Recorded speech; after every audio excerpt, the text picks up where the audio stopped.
Hello, ಎಲ್ರಿಗೂ ನಮಸ್ಕಾರ. ನಾನು ನಿಮ್ಮ ಕನ್ನಡ ಟೀಚರ್. ಈ ವಿಡಿಯೋದಲ್ಲಿ ನಾವು 7ನೇ ತರಗತಿ ಕನ್ನಡ ಪಠ್ಯಪುಸ್ತಕದ ಅಭಿಮನ್ಯುವಿನ ಪರಾಕ್ರಮ ಪದ್ಯವನ್ನು ನೋಡ್ತಾ ಹೋಗೋಣ. ಅಭಿಮನ್ಯುವಿನ ಪರಾಕ್ರಮ ಪದ್ಯ ಶುರು ಮಾಡೋದಕ್ಕೆ ಮೊದಲು ಒಂದು ಪೂರ್ವಕಥೆಯನ್ನು ಕೊಟ್ಟಿದ್ದಾರೆ, ಅದನ್ನು ತಿಳ್ಕೋಬೇಕು. ಪೂರ್ವಕಥೆ: ಮಹಾಭಾರತದಲ್ಲಿ ಪಾಂಡವರು ಮತ್ತು ಕೌರವರು ರಾಜ್ಯಕ್ಕಾಗಿ ಹೋರಾಟ ಮಾಡಿದ ಕಥೆ ಇದೆ. ಇಬ್ಬರ ನಡುವಿನ ಯುದ್ಧವನ್ನು ಕುರುಕ್ಷೇತ್ರ ಯುದ್ಧ ಎಂದು ಕರೆಯಲಾಗುತ್ತದೆ. ಈ ಕುರುಕ್ಷೇತ್ರ ಯುದ್ಧದಲ್ಲಿ ಕೌರವರ ಕಡೆ ಭೀಷ್ಮ ಮೊದಲ ಸೇನಾಧಿಪತಿಯಾಗಿರುತ್ತಾನೆ. ಅವನ ನಂತರ ದ್ರೋಣ ಸೇನಾಧಿಪತಿಯಾಗುತ್ತಾನೆ. ದ್ರೋಣ ಪಾಂಡವರನ್ನು ಗೆಲ್ಲಲು ಪದ್ಮವ್ಯೂಹವನ್ನು ರಚಿಸುತ್ತಾನೆ. ಈ ವ್ಯೂಹವನ್ನು ಭೇದಿಸಲು ಪಾಂಡವರ ಕಡೆಯಲ್ಲಿ ಕೃಷ್ಣ ಮತ್ತು ಅರ್ಜುನರಿಗೆ ಮಾತ್ರ ತಿಳಿದಿರುತ್ತದೆ. ಆದರೆ ಅವರಿಬ್ಬರೂ ಯುದ್ಧಕ್ಕಾಗಿ ಬಹುದೂರಕ್ಕೆ ಹೋಗಿರುತ್ತಾರೆ. ಅವರು ಬರುವವರೆಗೆ ಯುದ್ಧವನ್ನು ನಡೆಸುವುದು ಅನಿವಾರ್ಯವಾಗಿರುತ್ತದೆ. ಧರ್ಮರಾಯನಿಗೆ ಚಿಂತೆಯಾಗುತ್ತದೆ. ಕೃಷ್ಣಾರ್ಜುನರನ್ನು ಬಿಟ್ಟರೆ ಅಭಿಮನ್ಯುವಿಗೆ ಪದ್ಮವ್ಯೂಹ ಭೇದಿಸುವ ವಿದ್ಯೆ ಅರ್ಧ ಮಾತ್ರ ಗೊತ್ತಿರುತ್ತದೆ. ಅವನಿಗೆ ವ್ಯೂಹವನ್ನು ಭೇದಿಸುತ್ತಾ ಒಳಗೆ ಹೋಗುವುದು ಗೊತ್ತು, ಆದರೆ ಅದರಿಂದ ಬಿಡಿಸಿಕೊಂಡು ಹೊರಬರುವುದು ತಿಳಿದಿಲ್ಲ. ಇಂಥ ಸಂದರ್ಭದಲ್ಲಿ ಅಭಿಮನ್ಯು ದೊಡ್ಡಪ್ಪನಾದ ಧರ್ಮರಾಯನನ್ನು ಭೇಟಿಯಾಗುತ್ತಾನೆ. ಹೀಗೆ ಭೇಟಿಯಾದಾಗ ಅಭಿಮನ್ಯು ಏನು ಹೇಳ್ತಾನೆ, ಧರ್ಮರಾಯ ಏನು ಹೇಳ್ತಾನೆ, ಅವನ ಜೊತೆಗಿದ್ದಂಥ ಭೀಮ ಏನು ಹೇಳ್ತಾನೆ, ಅವನು ಹೊರಟಾಗ ಅವನ ತಾಯಿ ಸುಭದ್ರೆ ಏನು ಹೇಳ್ತಾಳೆ, ಹೆಂಡತಿ ಉತ್ತರೆ ಏನು ಹೇಳ್ತಾಳೆ ಅನ್ನೋದನ್ನು ನಾವು 4ನೇ ತರಗತಿ ಕನ್ನಡ ವೀರ ಅಭಿಮನ್ಯು ಪಾಠವನ್ನು ಓದಿದ್ರೆ ಅದು ಗೊತ್ತಾಗುತ್ತೆ. 16 ಅಭಿಮನ್ಯು ಪರಾಕ್ರಮ. ಕುಮಾರವ್ಯಾಸ ಇದನ್ನು ಬರೆದಿರ್ತಕ್ಕಂಥದ್ದು. ಪ್ರವೇಶ: ನಿಶಾಂತನು ತರಗತಿಯಲ್ಲಿ ಅಧ್ಯಾಪಕರನ್ನು ಕೇಳಿದ. ನಮ್ಮ ಅಮ್ಮನಿಗೆ ಇವತ್ತು ನಾನು ಮನಸ್ಸು ಮಾಡಿದರೆ 100 kg ಎತ್ತುತ್ತೇನೆ ಅಂದೆ. ಅದಕ್ಕೆ ಅವರು ಇಂದು ಉತ್ತರನ ಪೌರುಷ ಅಂದರು. ಹಾಗೆಂದರೇನು ಎಂದು ಕೇಳಿದ. ಅಧ್ಯಾಪಕರು ಉತ್ತರನ ಪೌರುಷ ಒಲೆ ಮುಂದೆ, ನಿನ್ನ ಪೌರುಷ ಎಲೆ ಮುಂದೆ ಅಂತ ಗಾದೆ ಇದೆ. ಮಹಾಭಾರತದಲ್ಲಿ ಉತ್ತರ ಕುಮಾರ ಅಂತ ಒಬ್ಬ ಇದ್ದ. ತನ್ನ ರಾಜ್ಯದ ಹಸುಗಳನ್ನು ವೈರಿ ಸೈನಿಕರು ಮುತ್ತಿದ್ದಾರೆ ಎಂದು ತಿಳಿದಾಗ ಮನೆ ಒಳಗೆ ಕುಳಿತು ನಾನು ಯುದ್ಧ ಮಾಡಿದರೆ ಹೇಗೆ ಗೆಲ್ಲುತ್ತೇನೆ ಎಂದೆಲ್ಲ ಜಂಭ ಕೊಚ್ಚಿಕೊಂಡ. ಆದರೆ ಯುದ್ಧರಂಗಕ್ಕೆ ಬಂದಾಗ ಅಪಾರ ಸೈನ್ಯ ನೋಡಿ ಹೆದರಿ ಓಡಿದ. ಅದಕ್ಕೆ ಯಾರಾದರೂ ಕೊಚ್ಚಿಕೊಂಡರೆ ಉತ್ತರನ ಪೌರುಷ ಎನ್ನುತ್ತಾರೆ ಎಂದು ಹೇಳಿದರು. ಅದಕ್ಕೆ ಸಿದ್ಧಿ ಟೀಚರ್, ಮಹಾಭಾರತದಲ್ಲಿ ಸಾಹಸಿ ಯುವಕರು ಇರಲಿಲ್ವೇ ಎಂದು ಕೇಳಿದ. ಟೀಚರ್: ಯಾಕಿರಲಿಲ್ಲ? ಅಭಿಮನ್ಯು ಕುಮಾರ ಅಂತ ಇದ್ದ. ಅವನು ಸುಭದ್ರೆ ಮತ್ತು ಅರ್ಜುನರ ಮಗ, ಮಹಾ ಸಾಹಸಿ. ಮಹಾಭಾರತ ಯುದ್ಧದಲ್ಲಿ ದ್ರೋಣರು ಪದ್ಮವ್ಯೂಹ ರಚಿಸಿದಾಗ ಅದನ್ನು ಒಡೆಯಲು ತಾನೇ ಹೋಗುತ್ತೇನೆ ಅಂದ. ಹಾಗೆಯೇ ಹೋದ. ಆದರೆ ದುರದೃಷ್ಟ, ಅವನಿಗೆ ಪೂರ್ಣವಾಗಿ ಪದ್ಮವ್ಯೂಹ ಒಡೆಯಲು ಆಗಲಿಲ್ಲ. ಆದರೆ ಅವನ ಧೈರ್ಯ ಸಾಹಸ ಮೆಚ್ಚುವಂಥದ್ದು. ಹೇಳಿದ್ದನ್ನು ಸಾಧಿಸಲು ಅವನು ಮಾಡಿದ ಪ್ರಯತ್ನವನ್ನು ಮೆಚ್ಚಲೇಬೇಕು ಅಂದರು. ಸಿಂಧು ಅದನ್ನು ಸ್ವಲ್ಪ ವಿವರಿಸಿ ಟೀಚರ್ ಅಂದಳು. ಟೀಚರ್: ಎಲ್ಲ ವಿವರಿಸಲು ಸಮಯ ಕಡಿಮೆ ಇದೆ. ಕುಮಾರವ್ಯಾಸ ಎಂಬ ಕವಿ ಕನ್ನಡದಲ್ಲಿ ಮಹಾಭಾರತವನ್ನು ಕರ್ನಾಟಕ ಭಾರತ ಕಥಾಮಂಜರಿ ಎಂಬ ಹೆಸರಿನಲ್ಲಿ ರಚಿಸಿದ್ದಾನೆ. ಅದರಲ್ಲಿ ಅಭಿಮನ್ಯುವಿನ ಮಾತುಗಳು ಬರುತ್ತವೆ. ಆ ಭಾಗ ಓದೋಣ ಎಂದರು. ಈ ಪ್ರವೇಶವನ್ನು ಓದಿದ ನಂತರ ಇದರಲ್ಲಿ ಒಂದು ಗಾದೆ ಬರುತ್ತೆ.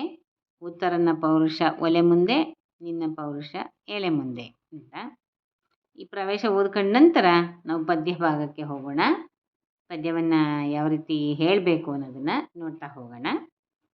ಜನಪನಂಘ್ರಿಗೆ ಮಣಿದು ಕೈ ಮುಗಿದೆನಗೆ ಬೆಸಸೈ ಬೊಪ್ಪ ತಾ ಬಲ್ಲೆನು ಮಹಾಹವದೊಳಗೆ ಪದ್ಮವ್ಯೂಹ ಭೇದನವ ಅನವರವ ಗೆಲುವೆನು ಕೃತಾಂತನ ಮನೆಗೆ ಕಳುಹುವೆ ನಹಿತರನು ನೀನಿನಿತು ಚಿಂತಿಸಲೇಕೆ ಕಾಳಗಕ್ಕೆನ್ನ ಕಳುಹೆಂದ. ಇನ್ನೊಂದ್ಸಲ ನೋಡೋಣ. ಜನಪನಂಘ್ರಿಗೆ ಮಣಿದು ಕೈ ಮುಗಿದೆನಗೆ ಬೆಸಸೈ ಬೊಪ್ಪ ತಾ ಬಲ್ಲೆನು ಮಹಾಹವದೊಳಗೆ ಪದ್ಮವ್ಯೂಹ ಭೇದನವ. ಅನುವರವ ಗೆಲುವೆನು ಕೃತಾಂತನ ಮನೆಗೆ ಕಳುಹುವೆನಹಿತರನು. ನೀನಿನಿತು ಚಿಂತಿಸಲೇಕೆ ಕಾಳಗಕ್ಕೆನ್ನ ಕಳುಹೆಂದ. ಇಲ್ಲಿ ಮರು ಓದಿನಲ್ಲಿ ಅದನ್ನು ಬಿಡಿಸ್ಕೊಟ್ಟಿದ್ದಾರೆ. ಆ ಒಂದು ಪದಗಳನ್ನು ಬಿಡಿಸಿ ಬರೆದಿದ್ದಾರೆ. ಅದನ್ನು ಒಂದ್ಸರಿ ಓದ್ಕೊಂಡ್ರೆ ಅರ್ಥ ಆಗುತ್ತೆ. ಅಭಿಮನ್ಯು ಜನಪನ ಅಂಘ್ರಿಗೆ ಮಣಿದು ಕೈ ಮುಗಿದು ಎನಗೆ ಬೆಸಸೈ ಬೊಪ್ಪ ತಾ ಬಲ್ಲೆನು ಮಹಾ ಅಹವದ ಒಳಗೆ ಪದ್ಮವ್ಯೂಹ ಭೇದನವ. ಅನುವರವ ಗೆಲುವೆನು ಕೃತಾಂತನ ಮನೆಗೆ ಕಳುಹುವೆನು ಅಹಿತರನು. ನೀನು ಇನಿತು ಚಿಂತಿಸಲೇಕೆ ಕಾಳಗಕ್ಕೆ ಎನ್ನ ಕಳುಹು ಎಂದ. ಈಗ ಪದಗಳ ಅರ್ಥ ನೋಡೋಣ. ಜನಪ ರಾಜ, ಇಲ್ಲಿ ಧರ್ಮರಾಯ. ಅಂಘ್ರಿ ಪಾದ, ಮಣಿ ನಮಸ್ಕರಿಸು. ಬೆಸಸು ಅಪ್ಪಣೆ ಮಾಡು. ಬೊಪ್ಪ ತಂದೆ, ಇಲ್ಲಿ ದೊಡ್ಡಪ್ಪ. ಅಹವ ಯುದ್ಧ, ಭೇದನ ಮುರಿಯುವುದು. ಅನುವರ ಯುದ್ಧ, ಕೃತಾಂತ ಯಮ. ಅಹಿತರು ಹಿತವಲ್ಲದವರು, ವೈರಿಗಳು. ಕಾಳಗ ಯುದ್ಧ. ಈಗ ಪದ್ಯದ ಅರ್ಥವನ್ನು ತಿಳ್ಕೊಳ್ತಾ ಹೋಗೋಣ. ಜನಪನಂಘ್ರಿಗೆ, ಇಲ್ಲಿ ಜನಪನ ಅಂಘ್ರಿಗೆ ಅಂತ ಪದವನ್ನು ಬಿಡಿಸ್ಕೊಂಡು ಓದ್ಬೋದು. ಜನಪನ ಅಂದರೆ ಇಲ್ಲಿ ರಾಜ, ಅಂದರೆ ಧರ್ಮರಾಯನ. ಅಂಘ್ರಿಗೆ ಪಾದಗಳಿಗೆ, ಮಣಿದು ನಮಸ್ಕರಿಸಿ, ಕೈ ಮುಗಿದೆನಗೆ ಕೈ ಮುಗಿದ್ಬಿಟ್ಟು, ಬೆಸಸೈ ಬೊಪ್ಪ ತಾ ಬಲ್ಲೆನು ಮಹಾ ಅಹವದೊಳಗೆ ಪದ್ಮವ್ಯೂಹ ಭೇದನವ. ನನಗೆ ಬೆಸಸೈ ಅಂದರೆ ಅಪ್ಪಣೆ ಕೊಡು. ಬೊಪ್ಪ ಅಂದರೆ ತಂದೆ. ತಾ ಬಲ್ಲೆನು ನನಗೆ ಗೊತ್ತು. ಮಹಾ ಅಹವದೊಳಗೆ, ಮಹಾ ಅಹವ ಅಂತ ಬಿಡಿಸ್ಕೋಬೇಕು. ಮಹಾಯುದ್ಧದಲ್ಲಿ ಪದ್ಮವ್ಯೂಹ ಭೇದನವ, ನಾನು ಯಾವ ರೀತಿ ಪದ್ಮವ್ಯೂಹನ ಭೇದಿಸಬೇಕು ಅನ್ನೋದು ನನಗೆ ಗೊತ್ತಿದೆ ಅಂತ ಹೇಳ್ತಾ ಇದ್ದಾನೆ. ಅನುವರವ ಗೆಲುವೆನು ಅಂದರೆ ಯುದ್ಧದ ಎದುರಿನಲ್ಲಿ ಯುದ್ಧ ಮಾಡ್ತಕ್ಕಂಥವ್ರನ್ನ, ಶತ್ರುಗಳನ್ನು ಗೆಲ್ತೀನಿ. ಕೃತಾಂತನ ಮನೆಗೆ ಕಳುಹುವೆನಹಿತರನು. ಕೃತಾಂತ ಅಂದರೆ ಇಲ್ಲಿ ಯಮ. ಯಮನ ಮನೆಗೆ ಅಹಿತರನ್ನ ಕಳಿಸ್ತೀನಿ. ನೀನಿನಿತು ಚಿಂತಿಸಲೇಕೆ ಕಾಳಗಕ್ಕೆನ್ನ ಕಳುಹೆಂದ. ಹಾಗೆ ನೀನು ಯಾಕೆ ಚಿಂತೆ ಮಾಡ್ತೀಯ, ನನ್ನನ್ನು ಕಾಳಗಕ್ಕೆ ಕಳಿಸು. ಕಾಳಗ ಅಂದರೆ ಯುದ್ಧ, ಆ ಕಾಳಗಕ್ಕೆ ಕಳಿಸು ಅಂತ ಅಭಿಮನ್ಯು ಧರ್ಮರಾಯನನ್ನ ಕೇಳ್ತಾ ಇದ್ದಾನೆ. ಮುಂದಿನ ಪ್ಯಾರಕ್ಕೆ ಹೋಗೋಣ. ಹಸುಳೆಯ ದಟಿನ ನುಡಿಯ ಕೇಳಿದು ನಸುನಗುತ ಧರ್ಮಜನು. ಘನ ಪೌರುಷವು ನಿನಗುಂಟೆಂದು ಕಂದನ ತೆಗೆದು ಬಿಗಿದಪ್ಪಿ. ಶಿಶುವು ನೀನೆಲೆ ಮಗನೆ ಕಾದುವ ರಸಮಬಲರು ಕಣ. ಮಹಾರಥರೆಸುಗೆಯ ನೀನೆಂತು ಸೈರಿಸಲಾಪೆ ಹೇಳೆಂದ. ಹಸುಳೆಯ ದಟಿನ ನುಡಿಯ ಕೇಳಿದು ನಸುನಗುತ ಧರ್ಮಜನು. ಘನ ಪೌರುಷವು ನಿನಗುಂಟೆಂದು ಕಂದನ ತೆಗೆದು ಬಿಗಿದಪ್ಪಿ. ಶಿಶುವು ನೀನೆಲೆ ಮಗನೆ ಕಾದುವ ರಸಮಬಲರು ಕಣ.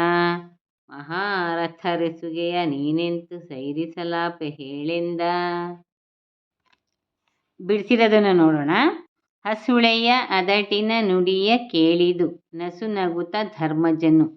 ಘನ ಪೌರುಷವು ನಿನಗೆ ಉಂಟು ಎಂದು ಕಂದನ ತೆಗೆದು ಬಿಗಿದು ಅಪ್ಪಿ. ಶಿಶುವು ನೀನೆಲೆ ಮಗನೆ ಕಾದುವರು ಅಸಮಬಲರು ಕಣ.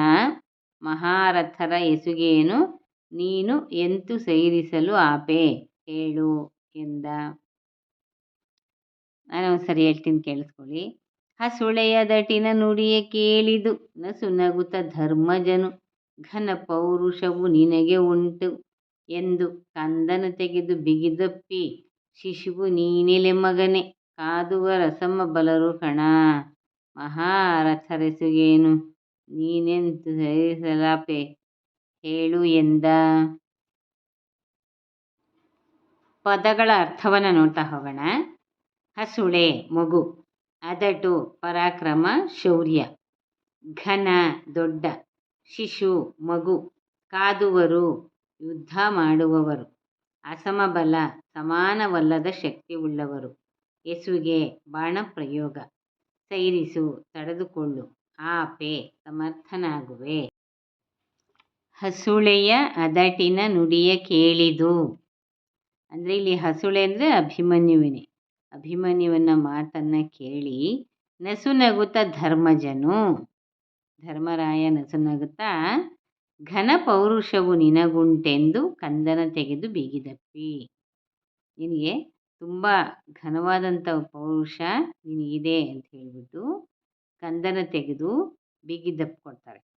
ಶಿಶುವಿ ನೀನೆಲೆ ಮಗನೇ ಕಾದುವ ರಸಮಬಲರು ಕಣ. ಹೇಳ್ತಾ ಇದ್ದಾರೆ, ಶಿಶುವು ನೀನು, ಶಿಶುವು ಇನ್ನೂ ನೀನು ಚಿಕ್ಕವನು, ಕಾದುವ ರಸಮಬಲರು, ಅಲ್ಲಿ ಯುದ್ಧ ಮಾಡ್ತಕ್ಕಂಥವ್ರು ಅಸಮ ಬಲ ಇರ್ತಕ್ಕಂಥವ್ರು, ಮಹಾರಥರೆಸುಗೆಯ ನೀನೆಂತು ಸೈರಿಸಲಾಪೆ ಹೇಳೆಂದ. ಅಂಥ ಮಹಾರಥರೆಸುಗೆಯ, ಎಸುಗೆ ಅಂದರೆ ಬಾಣ, ಅಂಥ ಮಹಾರಥರ ಬಾಣವನ್ನು ನೀನೆಂತು ಸೈರಿಸಲಾಪೆ ಹೇಳೆಂದ.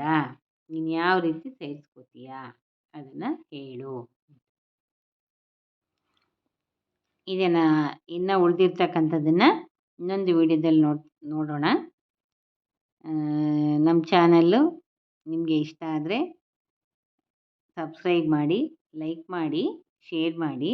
ವಿಡಿಯೋ ನೋಡಿದ್ದಕ್ಕೆ ನಮಸ್ಕಾರ.